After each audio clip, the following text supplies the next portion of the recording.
To trend or not to trend? That is the question that I'm starting today in this super cheesy intro to the podcast. Gotta throw in some Shakespeare, you know? But honestly, trends are a hot topic for a lot of business owners. Should we post a trend? What are the pros and cons of trends? How do we even approach this as a business owner? And do they actually make an impact on your business? Hopefully this episode will answer all of those questions and more. Let's dive in.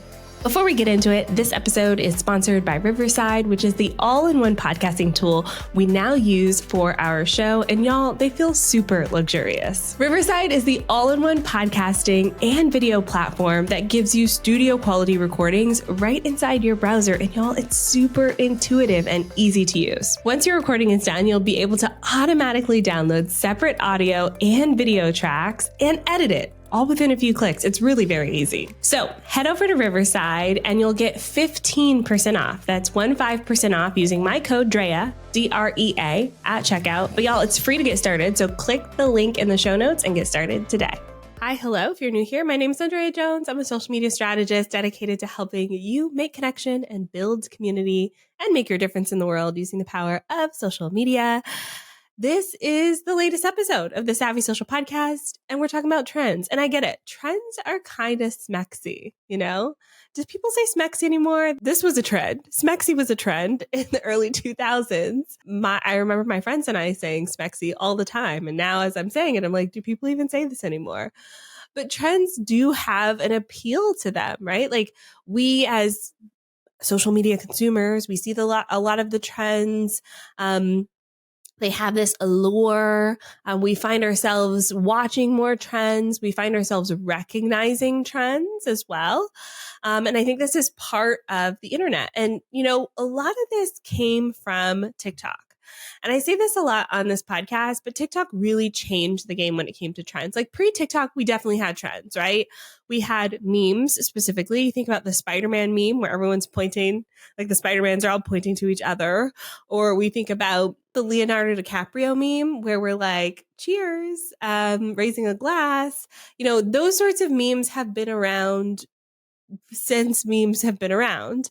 You know, even going back to the late 90s, people were like email chaining memes to each other. I remember my dad was really big into this back then. Email chains of memes, little jokes that you'd send around to everyone. And it was kind of like the insider language to it all. But TikTok really changed the landscape of trending content specifically because it echoed what we saw in Vine. So Vine was the app, the precursor to TikTok. And there was a lot of little bits, almost comedic bits that people would do, and then they would copy it in their own way. And so when TikTok exploded during our quarantine moments in 2020, we saw that echoed on a mass scale. And now it's not just TikTok. It's everywhere online. And in my opinion, trends can be anything from a trending sound all the way to a trending topic of conversation. So think, you know, like a pop culture topic of conversation. What are we all collectively talking about in our own little communities, right? Like, for example, during quarantine, I remember back in the day, we were all like baking bread. Do y'all remember this? And then like posting our bread recipes online. Some of us use bread machines. That's me. You know, like we were in this moment collectively. That's like the trend that was happening in that particular community, which were people on TikTok who create bread videos. Okay. And I was a consumer of that trend. I loved it. So there's this appeal to trends as well. Now, when we flip this and think about it from a business perspective, one of the biggest reasons why trends are so smexy is because the algorithms love trends and it gives us an instant visibility boost. So it's part of our human nature, like I said, to want to consume trends, right? So the algorithms, Mr. Al, that little guy behind the scene, is going, I notice a lot of people are paying attention to this style of content.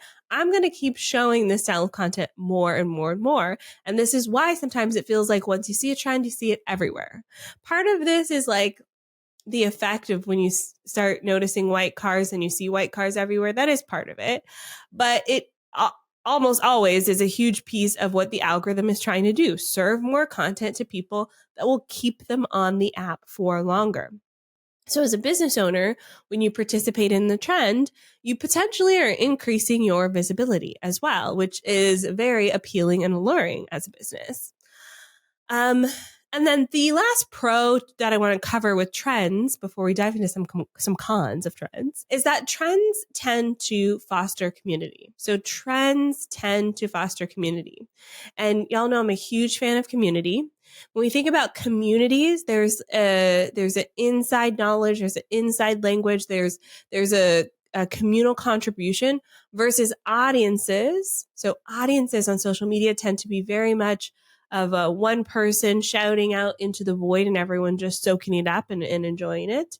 And so audiences, yes, do like trends as well. But in order to participate in the trend, as soon as you participate in the trend or comment on a trend, now you're part of the community. There's dialogue, there's conversation, there's contributions. If people are just watching trends, it will die out because there's no contributions being made and it's more of an audience approach. So think, for example, of a musician creating music. Yes, you can go to that musician's concert and enjoy their musical contributions to the world, but you are just an audience member enjoying their music. Where I see the biggest opportunities for musicians is when they build communities with their audience. So the audience isn't just sitting there going, oh, this is lovely, and polite golf clapping. The audience is singing the lyrics along with them. So that's kind of the vibe that we want with trends, right? We want to be all singing the same lyrics. And when we do that, we foster a sense of community. We feel connected to each other. We feel like the person next to us gets us, the person in front of us gets us, behind us. Like we don't have to explain ourselves, you know? And that is a really strong bond when it comes to social media content, when we can create something that fosters that feeling in people where they go, oh, this person totally understands where I'm coming from. And then all the people in the comments also understand. And then we feel inspired to create more content based on this shared understanding. So some examples of this in recent history, the Super Bowl is a great example where a lot of memes and things came from the Super Bowl. A lot of them around Taylor Swift, right? Like Taylor Swift going to the Super Bowl was like a huge deal this year. We saw a lot of memes come from that, but even things like memes from the halftime show, things that where people go, oh, I watched this, I experienced this, I relate to this meme in this way. But it also could be topical things too. So one of the recent examples for me personally is I just watched a 50-part TikTok series. Risa Tisa, if you haven't heard of it, is this drama-filled story of this woman who basically married a con artist, if I can call him that. And then she's sharing her whole story, right? This topic of conversation has created dialogue within my community. And I feel like I'm part of a community when I not only consume that information, but I add my own commentary. I contribute to other people's commentaries. So this fosters this sense of collective community. All right. There are some cons to trends though. Like as much as I love trends, here are some of the cons. It can feel contrived, right? When a brand, especially when it's super off brand, they jump onto a trend and you're like, okay, like this feels like you're trying too hard. It's like you're trying too hard. And so there is a nuance to understanding trends. And we'll talk about how to do this later in this podcast episode to avoid this feeling. But you'll know it when you see it. Like when you're scrolling through your feed and you see a brand and they're hopping on a trend and you're like, this isn't it, right? They didn't either understand the trend, or it feels like they're trying too hard, or it feels like it's just like way too late. Okay. So like they're hopping on a trend that was trending months ago. If we're posting Super Bowl memes in April, it's too late, friend. Like, let's move on. This leads into the second reason why I feel like trends are very challenging for business owners is that they're so short-lived. Trends are very short-lived. And if you don't spot the trend and jump on it early enough, especially if you have a team working behind the scenes on your social, it can feel delayed, and that feeds into that contrived feeling, right? Like when you see a trend and then you feel like you can post about it, but it takes too long to create that content, or you've already got all your content planned, and so you maybe push it to the next month, it can be challenging as a business owner. That short-lived style content is also very challenging to repurpose. If you create a trend, let's say you jump on a trend and you want to use that same post next year, it may not land the same in future months to years because it's very challenging to repurpose trending content. And y'all know I love repurposing. Like if I'm going to create something, I want to also see how many times I can then turn it into other things. Trends also take so much time for how short-lived they are. Sometimes some of these trends, like if you look at my social, you will see some trends, but there are trends where I go, oh, that's nice. That's cool. In a fantasy world, yes, I would totally hop on that trend, but we're living in reality, and reality, Andrea does not have time to create the trend, right? And so sometimes I just don't want to create it. I don't have the capacity, the time, the energy to film a trending style video because I know it's going to be short-lived and it's a little bit of a gamble if it will increase my visibility, right? And so I tend to go after the trends that are easy to make versus the ones that are challenging to make for that reason. And then the last con is that trends, like too many trends, can be tiring. There is a balance to trends. And if you post all trends all the time, especially as a business, it comes across as a little bit tiring. There are exceptions. There are always exceptions to the rule. However, most brands, most business owners, most of us, y'all listening to this podcast, we want to actually promote our offers and our services and speak to our community in a way that's not just like yuck, yuck, yuck, joking and laughing all the time, you know? So in my opinion, I think there's a balance of posting trends that really can help you avoid this tired feeling. And the exceptions usually come with brands that are targeting a younger demographic.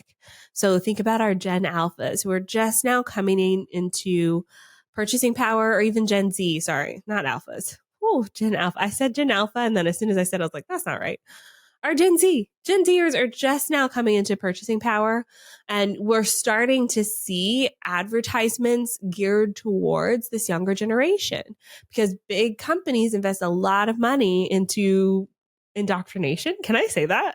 They're indoctrinating the next generation to use their products. And sometimes to speak their language, we use a little bit more of that trending content. But again, it can feel tired, it can feel contrived if not done right. So we'll take a quick break. When we come back, I'm going to talk about how to approach trends in a mindful way and the real impact of trends in your business.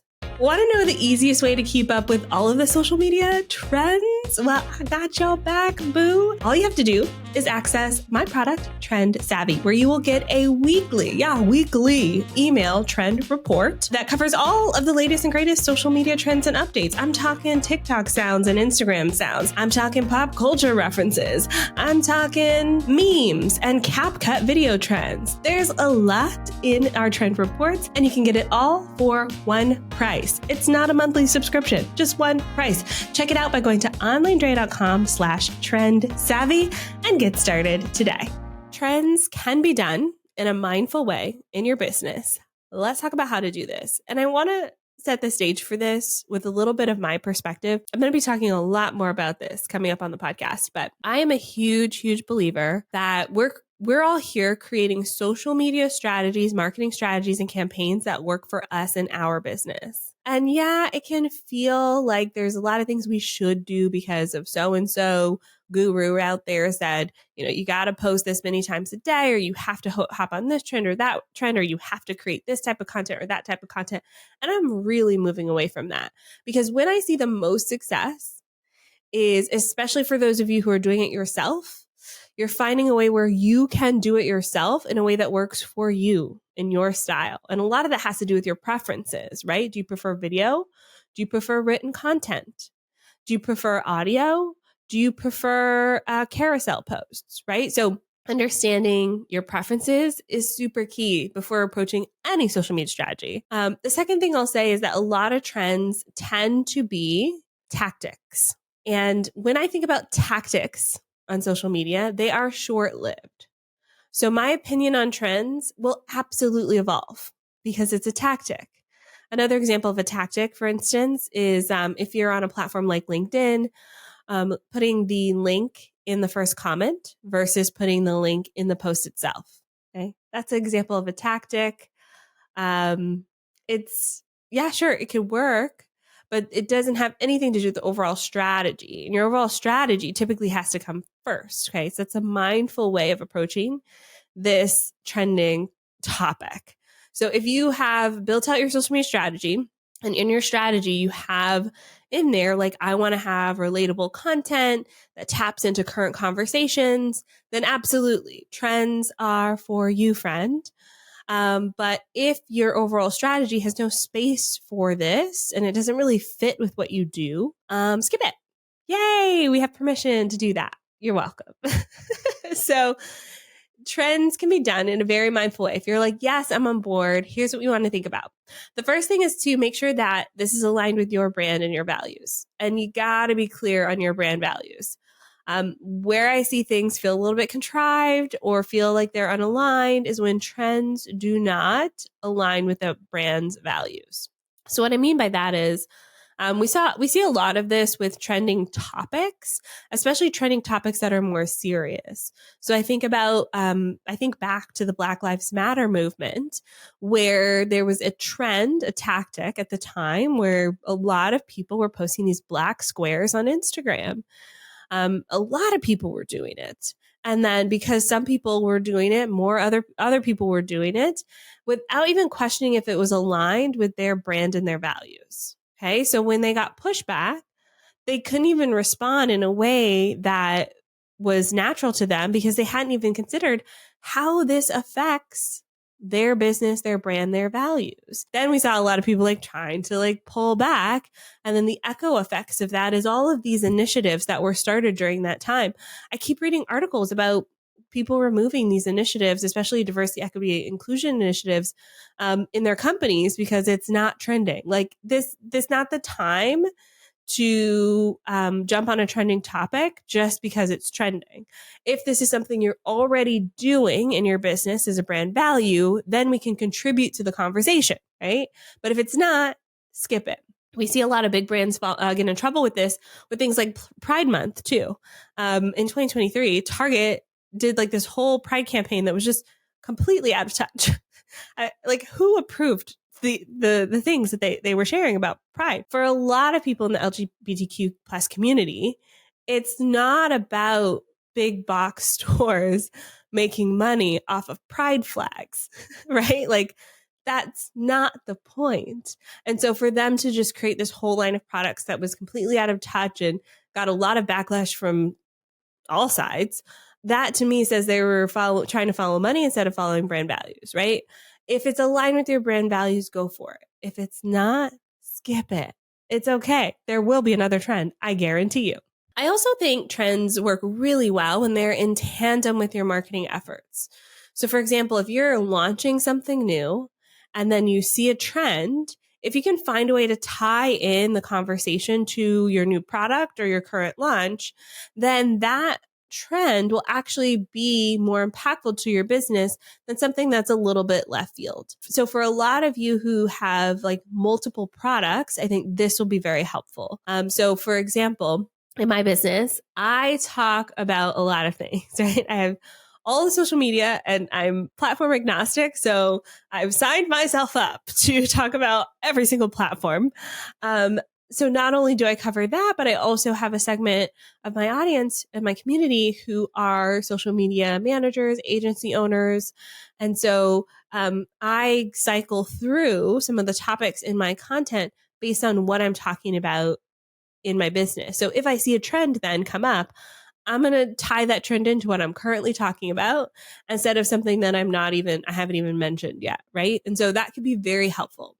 An example that I love is Miss Rachel. If y'all have toddlers, you know Miss Rachel, right? We all, Miss Rachel is a godsend, bless her, lifesaver. I feel like she should have a buy me a coffee button. So I need to send her some money for helping me learn how to teach my kid how to talk, which is amazing. But Miss Rachel is on social media and she jumped on a trend recently. And I was like, good for you, Miss Rachel. It was that trend that was saying, for example, if you're a social media manager, I'm a social media manager. Of course, I scroll on my phone and call it research, right? So like that sort of trend. Miss Rachel did one. It's like, I'm Miss Rachel. So of course I talk in a sing-songy voice. I don't remember what she said, but that video felt so aligned with who Miss Rachel was. It felt aligned with her brand values. She was hopping on a trend, and I was like applauding in the background, like, good for you, Miss Rachel. That felt good to watch that trend. There are some trends she posts where I'm like, I don't know about that one, but that one, the of course that trend did really well for her. So when we're thinking about trends and we want to hop on them in a mindful way, my biggest warning to business owners is do not try to be a trend hunter. Trend hunter is a 24/7 job. My team and I spend a lot of time hunting for trends, and it's really hard to recognize a trend when it's happening versus a trend that is on its way out. It's actually really easy to recognize a trend when it's on its way out. I think about the Barbie movie in 2023. I think that was a trend that was actually orchestrated by the producers of that movie. They did a great job. Lots of people talking about the movie, lots of people using Barbie in their social media. However, when it first started, you may not have recognized that it was a trend. You may have just been like, that's weird. I just saw 3 Barbie posts in a row, and then kept moving on with your day. And so it can be very hard to spot a trend if you're not chronically online like I am or my team is. And so it can feel like a 24/7 job to try to keep up with the trends. And honestly, you have a business to run, you have a life to live, you have so many other things. So if you feel like you're missing out on a lot of trends, one of the most mindful ways I can think to approach this is to skip it until you see a trend that really resonates with you and jump on to that trend. And this leads me to my last point about trends in a mindful way is the balance of it all. Don't try to do every single trend. There's no way to do this without a team, literally. And the businesses that I recommend regularly do trends usually have support. They have a social media assistant. They have our trend report, our weekly trend report that we send. They have a team, like an agency. They have people supporting them with curating trends for them. Or they work in social media. Like the accounts that I see that really post trends a lot tend to work in social media because we just see it a lot. The rest of us, the rest of the world, those of you who live lives outside of online marketing, it may be challenging to jump on the trend. So typically I recommend 95% of your content in a year is not trending at all. 95% of your content can be pre-planned. It can be repurposed. It can be thought leadership style content. It's a type of content where it's evergreen. It can be posted at any day, any time. And it's not reliant on the whims of like what's popular today. That being said, I do think there's a value in that 5% of the time trying to find a way, an angle to hop in on a trending piece of content. And there are some real world impacts to trends to business owners. The first thing is that it can increase visibility. We talked about this early on as a pro, and increased visibility means new people who have never seen you before. They don't know who you are. They never heard of your name before. They're suddenly like, who's this? And that is super impactful for a business or a brand. And a lot of people don't really focus on this. They always focus on like, I want engagement. And engagement's great. We'll talk about that in a minute. But usually before the engagement problem, like before you solve that problem, you need to solve the like new people problem. And I see this happen so often with businesses and brands is that they start at the end. They're like, I want more conversions. And then they're like, I want more engaged community. Both of those things typically require new people discovering you very consistently. And one of the ways to do that is through trends. Because when new people find you, they say they spotted you, someone shared your trending video, or the algorithm picked it up. They go, never seen this before, or I really relate to this person and their perspective, or this company is doing really cool things. Now they're getting curious, playing into human curiosity. They're diving into your business and your brand where potentially there was not a way to connect with that person before. right? And so usually the increased visibility is the first challenge we tackle with clients in our agency, because we need more eyeballs, new eyeballs on your content to even offer the invitation of becoming a community member. If they don't even know you exist, we can't even be like, hey, want to join our community? Want to be a member? Want to follow us? Like, comment? They can't even do any of that if they've never seen your post before. So trends do attract that opportunity and helps bring new people into your world. This is why people love and romanticize viral videos. Not talking about viral here, okay? For example, one of our clients did a trending style piece of content, reached about 30,000 people. She has about 2,000 Instagram followers. To me, that's success. Not viral, okay? Viral is 1 million plus videos, but it's massive increase in visibility that she didn't have before. The second impact of trends and how they can positively affect your business is an engaged community. So when we share content that is relatable, and trends falls into that category, relatable content, people get the warm and fuzzies about our business. They feel like we know them. They feel seen. They feel heard. They feel like we're in touch with them and their reality. And it doesn't feel like we're constantly selling to them. Okay. It can instead feel like more of a two-way conversation, where you're opening the door to something that they're like, oh, this is totally a human interaction. It's not just a brand trying to sell me something. And when we build up those warm and fuzzy feelings with our people in our community, it makes it easier for them to say yes to other things in the future. And this is part of creating community to me. And this is the difference between the audience and the community that I spoke about earlier, is that the community doesn't just sit and watch. They participate. They're talking to the person next to them. They go home and they call their sister and they go, that was an amazing experience, right? That amazing experience comes from all these little micro touch points. And one of those micro touch points is trends. Trending content also helps you stand out. The brands that post trends are more easily shareable than the brands that don't. And in this particular example, I'm thinking more of positive ways to stand out, though it can be negative as well. Like if you post controversial topics, I'm not a huge fan of that, but that could also work. I mostly think about the positive side. That's just my nature. So there's this doctor I follow on TikTok who posts a ton of trends, a cosmetic surgeon, and they're all so funny. And it's so interesting because people are excited to sign up for some cosmetic surgery and be in a video, which is just wild to be like, this is the world we live in now, where people will actively participate in basically advertisements because it's fun, right? It's fun. I always use the example too of Savannah Bananas, which is a baseball team in Savannah, Georgia. Already they have a brand, their brand values. I bet fun is on that list. They do a lot of things at the games that are very entertaining. Well, they start posting trends on TikTok. And they literally film the trends at the games and then post them to TikTok. So now more people are excited to literally travel to go see Savannah Bananas.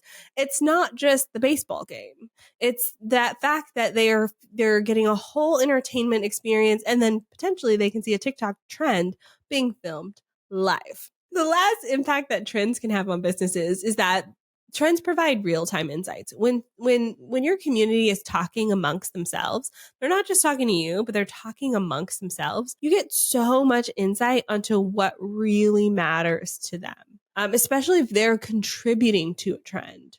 So I love this trend that happened earlier this year in 2024.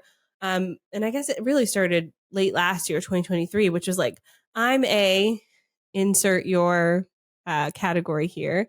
Of course, and then fill in the blank with something that you do. Typically, that fill in the blank is something that's a little bit funny or on the nose, right? So I'm a teacher. Of course, I say 1, 2, 3, eyes on me, right? So when we think about the trend, now the teachers all feel like they're part of the conversation.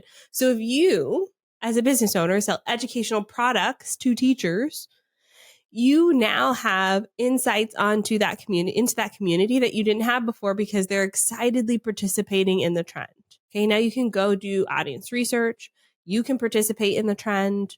You can analyze how teachers are engaging with that trend and bring that back to your business. There's so many ways that you can participate in trends when your community members are also contributing to that trend. And it gives you insights that you may not have had before. When we're just, kind of in our own bubbles and we're talking to the same people over and over again, it'd be very challenging to get that sort of feedback. But when there's a trending piece of content, a trending topic, we have now a wider spectrum of people in our community participating. So not only can they discover you, now you can discover them. Ooh, I like what I did there. You can discover them. Go out, find them. Find the people who are your soulmate magic clients, customers, because they're also participating in the community as well. So that's that on trends. To trend or not to trend still is the question, but hopefully this episode gave you a lot of insight on how to do that. Next week, I'm talking to Sarah Burt. Such a fun conversation around copywriting and artificial intelligence. I'll see you then. Bye for now.